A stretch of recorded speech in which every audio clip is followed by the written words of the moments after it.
Enzige zazingako amawanga ag'enjawulo ku ssemazinga wa Africa nga muno mwe muli naago agali mu buvanjuba bwa Africa okuli Kenya, Tanzania ne Uganda era ng'olunaku lw'eggulo Ssaabaminisita wa Uganda yakakasizza nga bwe zaasaze ne zeesogga Uganda mu bitundu by'e Karamoja. Amawulire gano gaatadde bangi ku bunkenke naddala mu kisaawe ky'ebyobulimi kubanga tezirina kirime kye zitaliza era nga singa zisaasaana mu bitundu ebirala eggwanga lyolekedde okugwamu enjala.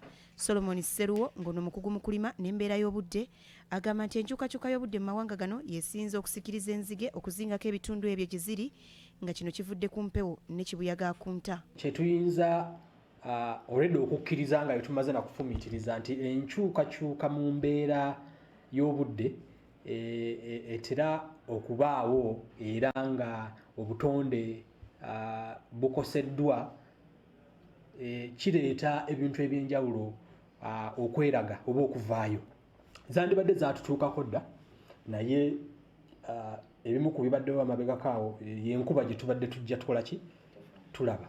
Enkuba eyo kiteeberezebwa nti ebadde ejja ewaffe okuva mu bitundu eby'e Congo, okuva mu bibira eby'e Congo era ng'empewo yeyambako enkuba eyo okubanga ekola ki ejja. Seruwo agamba nti zino zisinga kubeera mu malungu wabula nga singa embeera ekyuka naddala mu bungi bwazo enneeyisa n'ebirala ziwalirizibwa okutambulira mu bibinja olwo ne zigwa mu kitundu ekirala. Kyokka ekyobulabe kwe kuba nti enzige zirya buli kimera ekya kiragala we ziba zigudde wabula ng'ebyembi ziri okusinziira ku bungi bwazo. Zisobola okuwangaala wakati wa emyezi 3 n'emyezi 5. Ziba nga nzige ziri mu kibiina oba mu gurupu etambula ekisobola okuba nga kirina enzige miliyoni wakati 4 n'ekinaana zisobola okulya emmere eyinza okwenkanankana oba oliawo ey'enjovu oba oliawo 20 omulundi gumu. Sooka mu akafaananyi enjovu 20 enzige ekibiina kimu ne zirya mu lunaku lumu. Ono era alabudde abasirikale abali ku gw'okulwanyisa enzige zagambye nti olumu zizibuwala mu kulwanyisa olw'entambula yaazo bw'atyo n'asaba wabeewo okusomesa abantu n'okubamanyisa ku nneeyisa yaazo naddala mu bitundu gye zaagudde kibayambeko okwenyigira mu lutalo lw'okuzimalawo.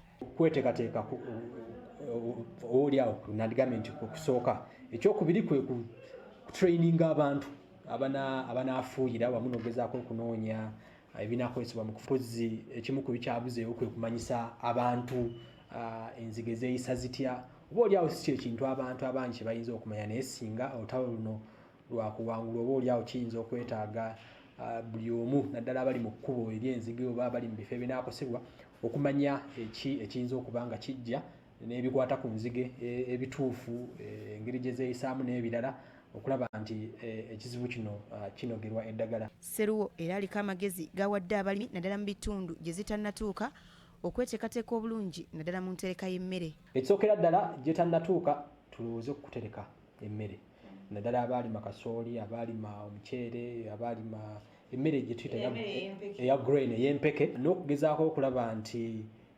singa wabaawo okusaba okuva mu bakulu abalwanyisa enzige naffe twewaayo okuba nti tukola ki tu participatinga. Farida Nakayiza, BBS Telefina, agesigika.